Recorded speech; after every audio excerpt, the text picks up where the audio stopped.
Banyak teman-teman yang menanyakan, kenapa sih kalau Lebaran Cina itu rumahnya harus disabet sama daun jeruk ya? Mungkin kalau Mbak yang ikut saya itu mungkin tahu ya. Tapi sekarang posisi saya nggak ada di Hong Kong, jadi rumah saya itu nggak tak sabeti karo jeruk. Ya kayak menghalau sesuatu yang kotor. Kan rumah sudah dibersihkan, terus kita cuman dikipat-kipati, bukan mandi air jeruk, rek. Tak keplak kon koyo, bukan mandi air jeruk, cuman dibasah-basahin kayak gitu aja sih. Jadi di semua area rumah itu kalau di rumah saya ya, karena mungkin beda majikan, beda beda beda kepercayaan ya. Jadi di dapur itu juga dikasih sayur. Artinya bagi kami adalah bahwa kita itu sandang pangan cukup, makanan cukup, itu biasanya digantung di dapur ya. Terus kalau saya tambahin pete. Itu zaman saya itu ada saya tambahin pete. Jadi jangan lupa petenya. Tapi kalau orang Cina asli enggak ya, cuman sayur-sayuran aja. Terus setelah itu ada lobako itu wajib, dan juga merah. Merah itu menandakan adalah sebuah kebahagiaan dan sebuah kemenangan. Jadi menandakan kemenangan, kebahagiaan, itu arti dalam keluarga kami ya. Tapi saya kurang tahu di keluarga-keluarga yang lain. Dan lesinya juga itu kan macam-macam nih. Orang keluarga sendiri, keluarga dekat, itu biasanya 20, 50, 100 sampai 500 sampai 1000. Itu kalau kalau keluarga dekat ini, Mbak-mbak yang ikut saya ini kebetulan belum dapat lesi nih karena kita semua ada di sini. Pak suami seneng delok no Miss Yuni cuap-cuap Miss. Waduh, kok yo malah kayak ngono iki. Menemani suamimu malah nih. Kalau nenekku daun jeruk buat mandi Miss. Ya, mungkin sebagian nih buat mandi ya, tapi kalau buat keluarga saya bukan buat mandi ya, cuman di gibas-gibas no gitu aja. Nyimak Miss jemur baju ya wes. Ludi Miss Yuni, kan aku klik-klik kerjaan di Indonesia tuh ketipu. Udah habis uang buat medical check up, udah sampai ke Bandara Jogja Internasional, setelah itu lihat jadwal tiketnya ternyata palsu. Ludi, sudah saya katakan bahwa ya semua yang serba online tuh ngeri-ngeri sedap. Padahal kamu deket sama aku, Ludi. Kenapa kakakmu kok bisa kapusan? Hah? Iya, betul, untuk menghilangkan penyakit tolak bala atau membuang sesuatu yang kurang baik di dalam rumah atau di dalam diri kita. Apakah itu mandi, Miss? Yo mandi enggak itu tergantung dari kepercayaan ya, Mbak ya. Nah, ini cuma cerita saja. Mungkin saya sudah berulang kali menceritakan ini. Dulu adik saya adalah seorang pencak silat juga, di zaman mudanya, sering tarung. Ya ini mungkin kalian boleh percaya boleh tidak ya, ya. Sering tarung, dan ini yang membuat saya nggak ngeh banget ya. Habis itu dia pingin cari ilmu kebal. Jadi kalau ibu saya bilang kalau ilmu kebal itu sebenarnya minta sama Tuhan, bukan minta sama orang. Habis itu saya nggak tahu nih kalian percaya nggak ada ilmu kebal. Kalau saya pribadi ini antara percaya dan tidak. Nah, adik saya itu masih muda ya, mungkin umur 21 tahun atau 22 tahun gitu. Dia ngumpulin uang untuk mengisi tubuhnya dengan ilmu kebal.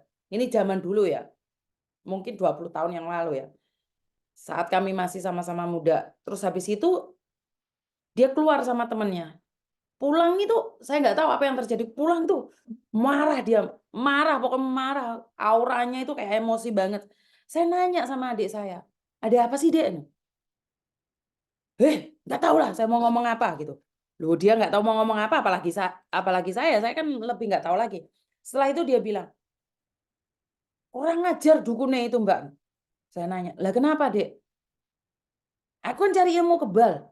Nah, dia bilang kalau malam Jumat lagi itu harus tidur di sumur keramat. Harus bayar 1 juta atau 2 juta, pokoknya ada jutanya gitu deh. Saya kurang kurang lupa, ada 20 tahun yang lalu. Harus tidur di pinggir sumur itu, harus ada sajennya, harus ada apa gitu, saya kurang tahu. Nah, tapi nggak boleh tidur sama sekali. Akhirnya kalau kalau nggak kuat itu harus bayar, nyuruh orang untuk tidur di sumur tersebut. Nah, karena adik saya bilang nggak kuat, akhirnya adik saya bayar nih sama orang tersebut. Bayar. Nah, di malam Jumat itu karena adik saya merasa bahwa ilmu kebal itu sangat sangat hebat sekali, akhirnya dia setelah menyerahkan uangnya malamnya datang ke rumah si dukun, bukan ke rumah si dukun itu, ke sumur yang dimaksud. Nyampe di sumur itu didedepi ya, bahasa Jawanya didedepi. Setelah didedepi, ndek sumule gak ono wong. Nah, akhirnya adik saya datang ke rumah si dukun itu. Diintip, kalau zaman dahulu kan namanya gedek gitu ya, kan bisa diintip ya, zaman-zaman dahulu lah. Nggak kayak saiki omah gedong kabeh. Itu diintip, diinceng. Lah kok wongnya turu toh, Mbak? Lah yo didodok sama adik saya. Didodok ditanyakan loh, katanya lagi menggali ilmu dalam kok malah turu gitu. Dari situ saya cuma mikir, adik saya di zaman dahulu aja percaya kayak gituan, ternyata tertipu. Dan sekarang kalau ngobrol tiba-tiba saya ngobrol sama adik saya terus saya ngomong, masih ingat nggak kamu dulu? Udah Kak, jangan dibahas Kak, jangan dibahas. Ya, artinya kita malu dengan masa lalu kita karena pernah melakukan hal yang sangat konyol. Tapi itu adalah bagian dari proses hidup. Jadi itu adalah proses hidup. Ya wajar manusia melakukan kesalahan. Tapi apakah adik saya pakai dukun, apakah pakai ilmu dukun? Ya saya pribadi kurang tahu. Tapi yang saya tahu dari situ dia bisa belajar bahwa jangan percaya sama dukun. Karena dukun kan juga meminta juga kan. Tetap saja sama aja minta sama Tuhan.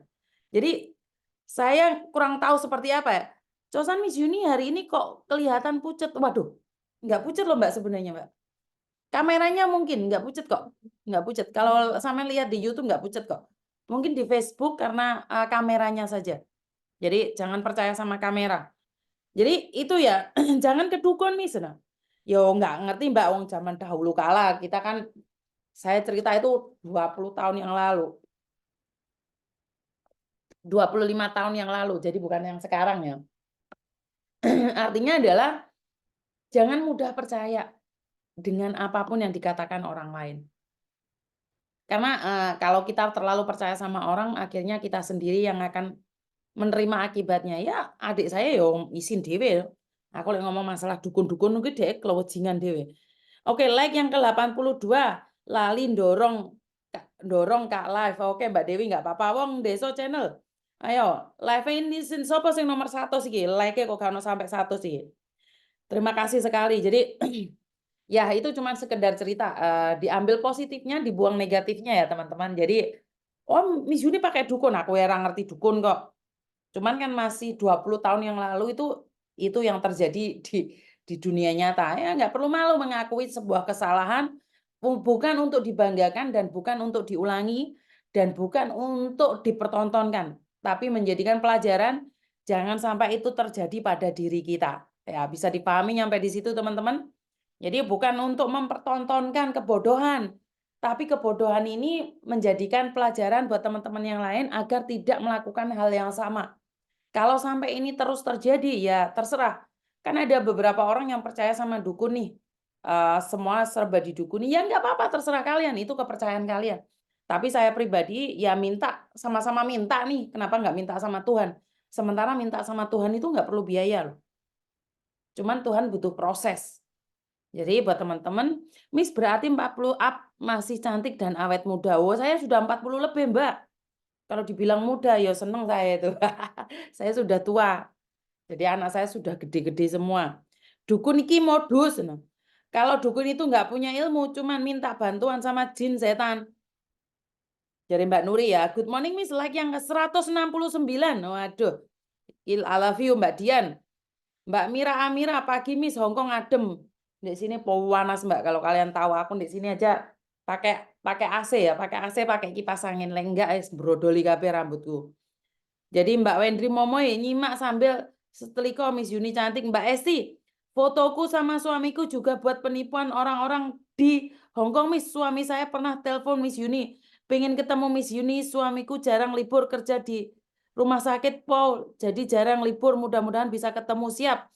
Fotoku sama suamiku, waduh. Oh, foto suami istri yang dipakai untuk nipu orang itu ya? Mbak Esti? Yang katanya untuk nipu suami orang, menipu orang itu ya?